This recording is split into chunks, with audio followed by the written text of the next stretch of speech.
Εμείς και να καλημερίσουμε τον δικηγόρο Νίκο Ροτσίρη. Καλησπέρα Νίκο μου, καλώς όρισες. Καλημέρα. Γαβριέλα μου, καλημέρα Λουκά. Αν ζούσαμε κάπου στο διάστημα και ταξιδεύαμε ανάμεσα, ας πούμε, Γη, Σελήνη, Άρη κτλ., δεν τα είχαμε τα προβλήματα αυτά που τα συζητήσουμε σήμερα. Δεν θα βρίσκαμε τόσες λακκούβες στο δρόμο. Ναι, λακκούβες και δεν τόσα κυρτώματα. Τα είχε κενά αέρος.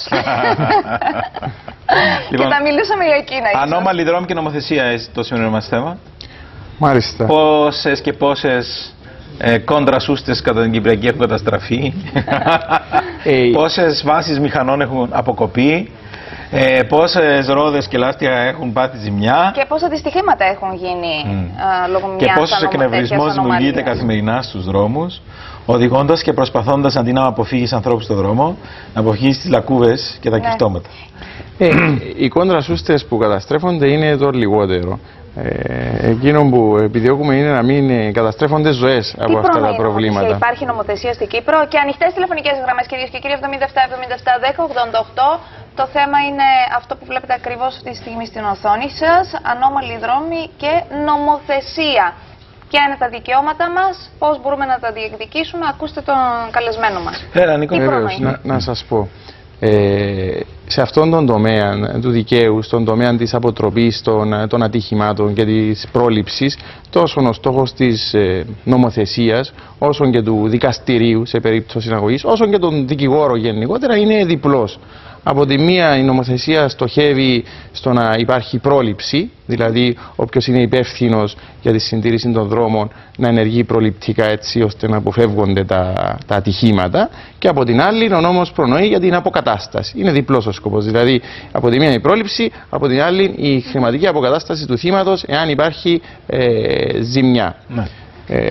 Στην περίπτωση των ελαττωματικών δρόμων ή των οδών που χρήζουν συντήρησης και γενικότερα των πεζοδρομίων, των πλατιών κλπ. Είναι ξεκάθαρο ότι αποτελούν έναν κίνδυνο για τους αυτοκινητιστές. Πώς θα το αποδείξουμε όμως ότι ακριβώς από αυτό το σημείο έπαθε τη συγκεκριμένη βλάβη το αυτοκίνητό μου? Επειδή το αυτοκίνητο μπορεί... διατρέξαμε κίνδυνο. Ναι, διατρέξαμε κίνδυνο. Επειδή πρέπει να υπάρχουν μάρτυρες εκείνη τη στιγμή για να το αποδείξουμε. Μόνο έτσι.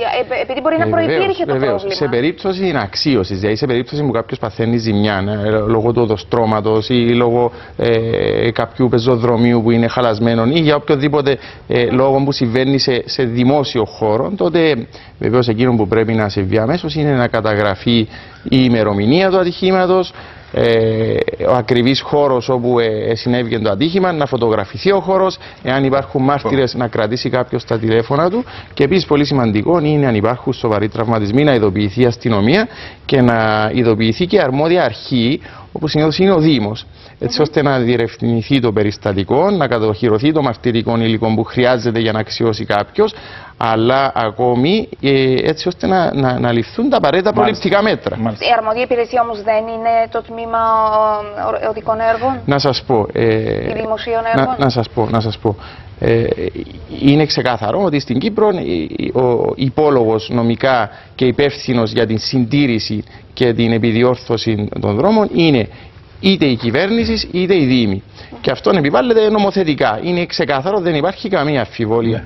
Είναι το άρθρο 11 του Περιοδών και Οικοδομών νόμου, το οποίο προνοεί για την ευθύνη των τοπικών αρχών, των δημοτικών αρχών, να συντηρούν τους δρόμους, τα πεζοδρόμια, τις πλατείες κλπ. Εντός των δημοτικών τους ορίων, και σε όλες τις περιπτώσεις που ένας δρόμος δεν εμπίπτει εντός των δημοτικών ορίων, υπεύθυνη είναι η κυβέρνηση. Όταν λέμε κυβέρνηση, εννοούμε το Υπουργείο Εσωτερικών, είναι το αρμόδιο τμήμα το οποίο στεγάζεται στον έπαρχο, αν δεν κάνω λάθος, της εκάστοτε πόλης.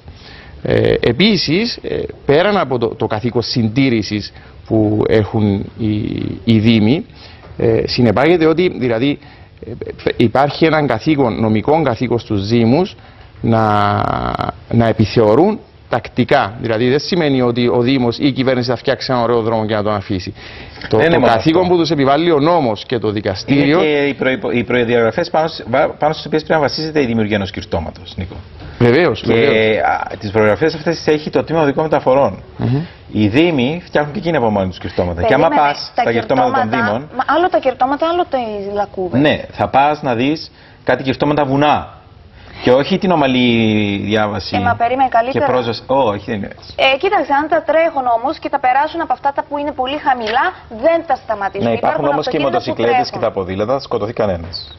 Βεβαίως τέτοιες κατασκευές δεν πρέπει να γίνονται αυθαίρετα. Ναι. Πρέπει να γίνονται κατόπιν μελέτης και όπως πολύ ορθά επισήμανες, Λουκά, πρέπει να υπάρχουν οι απαραίτητες προδιαγραφές. Ναι, ναι. Πέραν από αυτόν όμως. Υπάρχει νομοθεσία ακριβώς πόσο πρέπει να είναι το ύψος και το πλάτος του κερτώματος?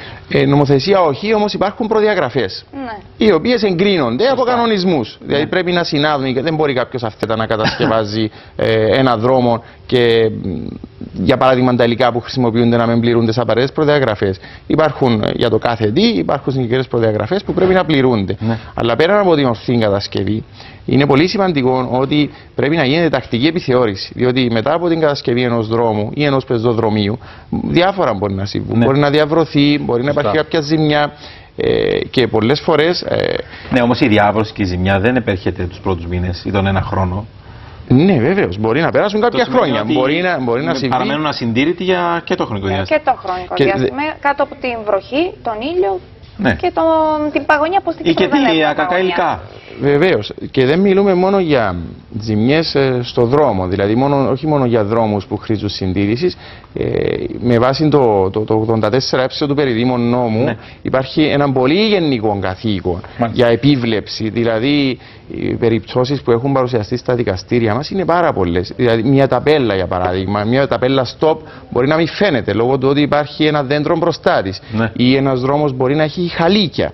Οι σχάρες, πολλές φορές οι σχάρες μπορεί να τοποθετηθούν λαθασμένα ή να αφαιρεθεί κάποια σχάρα.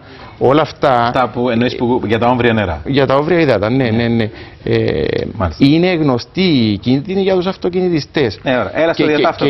Και ειδικά όμως για τους μοτοσυκλετιστές και τους ποδηλάτες. Και ήδη στις βραδινές ώρες. Είναι πολύ πολύ μεγαλύτερη κίνδυνη. Δηλαδή ένας μοτοσυκλετιστής το βράδυ πρέπει να υπάρχει φωτισμός στον δρόμο. Ένας μοτοσυκλετιστής το βράδυ, αν υπάρχει μια τρύπα στον δρόμο για παράδειγμα ή μια σχάρα που μετακινήθηκε, μπορεί να δημιουργηθεί ένα πολύ σοβαρό πρόβλημα. Είχαμε καταγγελίες, έχουμε καταγγελίες. Βεβαίως, συμβαίνουν περιπτώσεις. Υπάρχουν ενώπιον των δικαστήριων πολλές υποθέσεις. Να μας πεις κάποιες. Να πω παραδείγματα, ναι, παραδείγματα που υπάρχει στην νομολογία του δικαστήριου μας, από σχάρες οι οποίες έχουν μετακινηθεί. Και έμεινε ανοιχτή τρύπα δηλαδή. Ναι, αυτό δεν μπορεί να μείνει για ένα μήνα, ας πούμε. Μπορεί να είναι ανοιχτή για μία ώρα να συμβεί αυτό το πράγμα και να γίνει ένα ατύχημα. Το θέμα είναι ότι πρέπει να υπάρχει τακτική επίβλεψη. Για ποιο λόγο έφυγε η σχάρα? Δεν είναι συντηρητό σωστά, δεν τοποθετήθηκε σωστά, δεν πληρούσαν τις προδιαγραφές.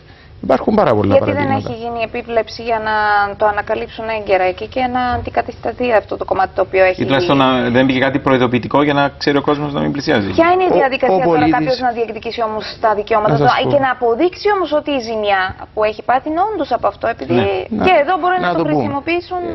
Εμπρότης να πούμε αυτό που είπε πριν ο Λουκάς Γαβρέλα, πιο πριν που σου είπε, πρέπει να καταγγέλλονται αυτά τα πράγματα. Ναι. Δηλαδή οι πολίτες είναι καλά. Έτσι, για να έχουμε ένα ωραίο περιβάλλον να ζούμε όλοι χωρίς κινδύνους. Όταν βλέπουμε ένα δρόμο ο οποίος χρήζει συντήρησης ή είναι επικίνδυνος, ένα τηλεφώνημα στο Δήμο, μια επιστολή, ένα email, οι Δήμοι πλέον είναι αρκετά πιο ανοιχτοί προς το κοινό, να ενημερώνεται ο Δήμος. Τώρα, σε περίπτωση που θα γίνει το ατύχημα, είναι καλό να επικοινωνεί με έναν επαγγελματία του κλάδου, με έναν δικηγόρο σε αυτές τις περιπτώσεις, για να διασφαλίζεται η ορθή διερεύνηση του περιστατικού, να γίνονται απαραίτητες επικοινωνίες με τους αρμόδιους φορείς, έτσι ώστε να διασφαλίζεται το κατάλληλο μαρτυρικό υλικό. Αλλά επί τόπου πρέπει να λαμβάνονται φωτογραφίες, βεβαίως αμέσως. Γίνονται αποδεκτές από το δικαστήριο φωτογραφίες? Βεβαίως γίνονται αποδεκτές, ναι. Είναι, μετά από ένα ατύχημα να ληφθούν φωτογραφίες στη σκηνή του ατυχήματος, είναι αποδεικτικό μέσο. Όταν πάνε και φωτογραφίσουν τον τόπο. Για παράδειγμα, ας πούμε, ένας ηλικιωμένος κύριος μπορεί να περπατάσει σε ένα πεζοδρόμιο. Οι πλάκες του πεζοδρομίου από τις ρίζες κάποιου δέντρου να έχουν βγει. Ναι. Ο Δήμος αφήνει αυτή την κατάσταση δεν λαμβάνουν κάποια διορθωτικά μέτρα. Να σκοντάψει μια κυρία, ας πούμε, να σπάσει το ισχύον της. Στην Αμερική πληρώνουν εκατομμύρια για αυτά τα ατυχήματα. Εμείς δεν έχουμε την κουλτούρα να καταγγέλνουμε αυτό που είπε ο Λουκάς. Πάμε να μιλήσουμε με την κυρία Χαρούλα. Καλή σας μέρα. Μαρούλα. Κυρία Μαρούλα. Ναι. Καλημέρα, σας ακούμε. Καλημέρα. Καλημέρα. Πώς θα πω για τους δρόμους του Λεμεσού. Τα πεζοδρόμια έκαναν πάρα πολύ ψηλά. Μπορεί άνετα ένας οδηγός να δώσει πάνω, και μπορεί να ανατραπεί και τα αυτοκίνητο του. Έναν το κρατούμενο. Δεύτερον, το κρατούμενο εβάλα σε ορισμένους τόπους, ειδικά στην παραλία, πώς θα τα πω, παλούτια, κάτι πράγματα, σιδερένια στους δρόμους. Ήταν που μας εξυπηρετούν και τα πράγματα. Μπορεί να μας πει ο Δήμος γιατί τα έβαλε. Αυτά που είναι στα πεζοδρόμια. Να πιάσει κανέναν κοντήλι, να έχει κάποια δικαιολογία. Εγώ να πω τα κουτσιά και τα λουφκιά. Ναι. Έχει ποιον το θέμα. Τα πάσαλα είναι τα πάσαλα. Να καθαριστούν τα πράγματα. Οι πάσαλοι που είναι πάνω στα πεζοδρόμια. Επία και κανένα πιο πάσκα. Ο Θεός να τα κάνει πάσκα. Είναι γεμάτο φύλλα.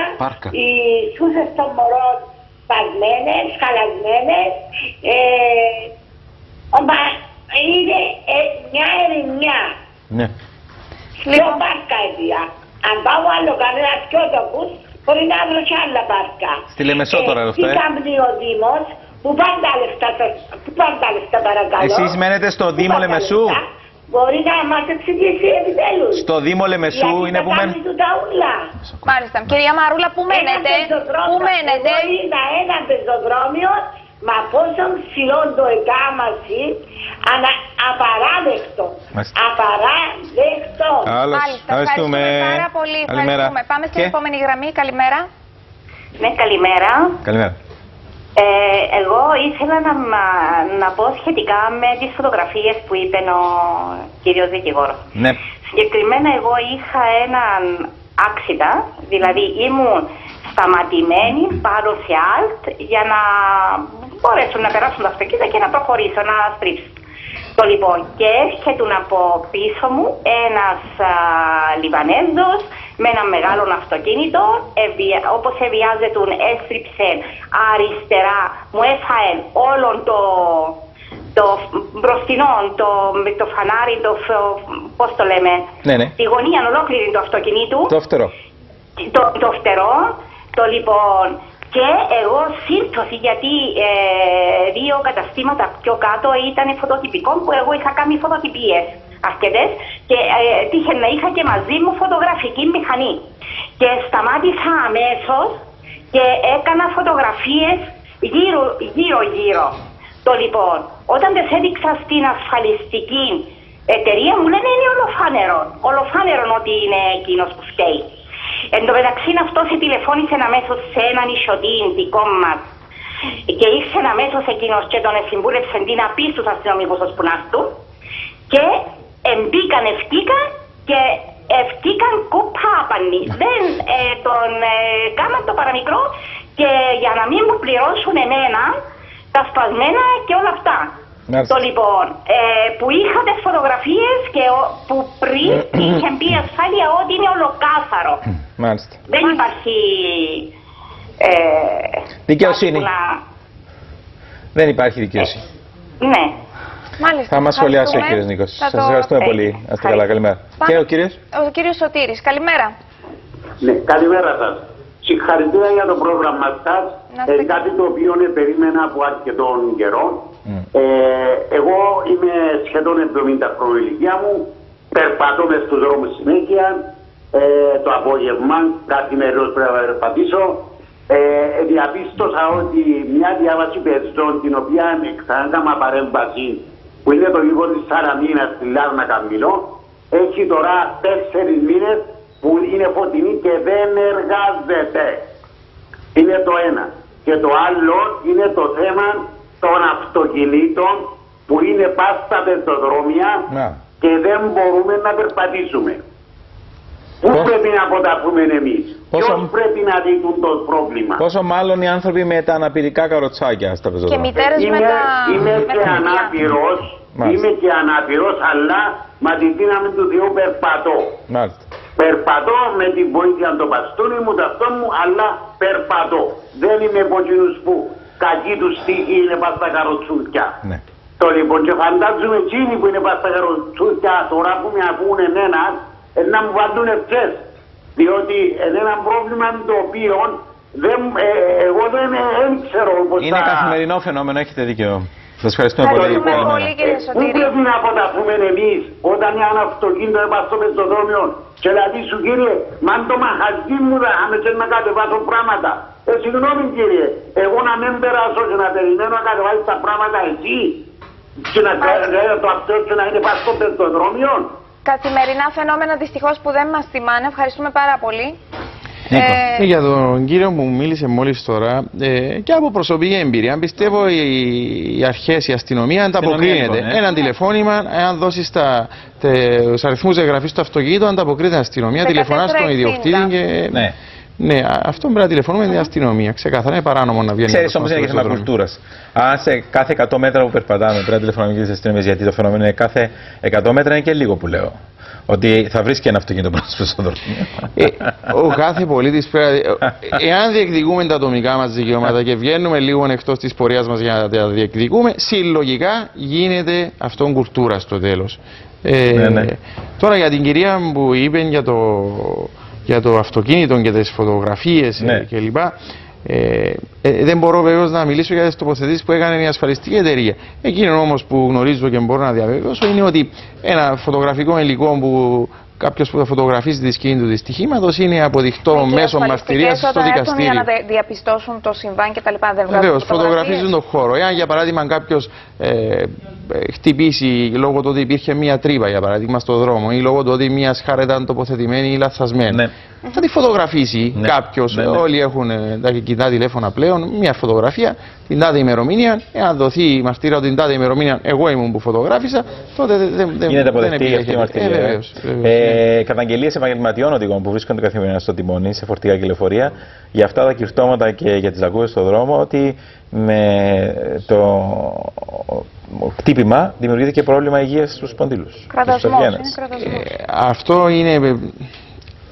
Έχω και εγώ δεχθεί τέτοια παράπονα. Είναι δύσκολο να αποδειχθεί αυτό. Διότι ιατρικά, ναι. Είναι δύσκολο να τεκμηριωθεί. Δεν λέμε ότι αποκλείεται. Μπορεί να συμβεί, αλλά πρέπει να τεκμηριώνεται ιατρικά. Όσο αφορά τα κερτώματα, εγώ είμαι κάθετη. Τα κερτώματα πρέπει να υπάρχουν. Να υπάρχουν, αλλά να υπάρχουν με σωστό τρόπο. Σωστά. Αυτό όχι είναι κάθε 10 μέτρα και απλά γιατί αποφασίσαμε να τα βάλουμε.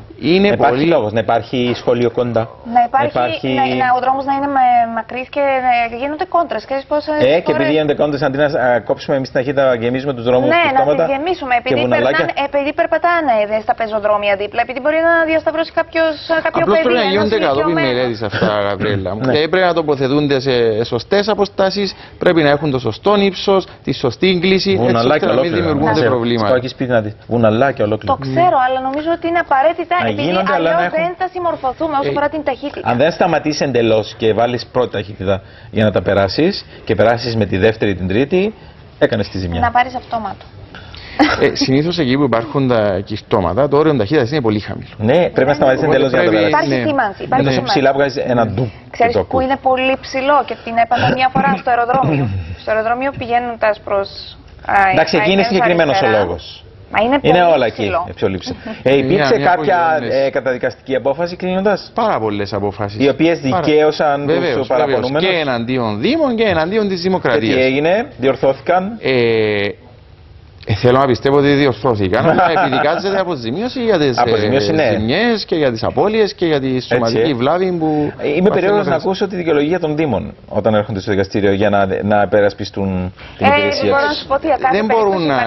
Δεν μπορούν να επικαλεστούν πάρα πολλές δικαιολογίες. Ο νόμος είναι ξεκάθαρος. Ο περιδήμων νόμος επιβάλλει μια πολύ ευρεία υποχρέωση στους Δήμους. Δηλαδή το καθήκον τους είναι ότι όπου υπάρχει λογικά προβλεπτός κίνδυνος, δηλαδή όπου υπάρχει μια περίπτωση που είναι λογικά προβλεπτό ότι μπορεί να δημιουργηθεί ένα ατύχημα. Είτε αυτό είναι κάποιο δέντρο που μπαίνει μπροστά από κάποια ταπέλα και δεν φαίνεται ταπέλα.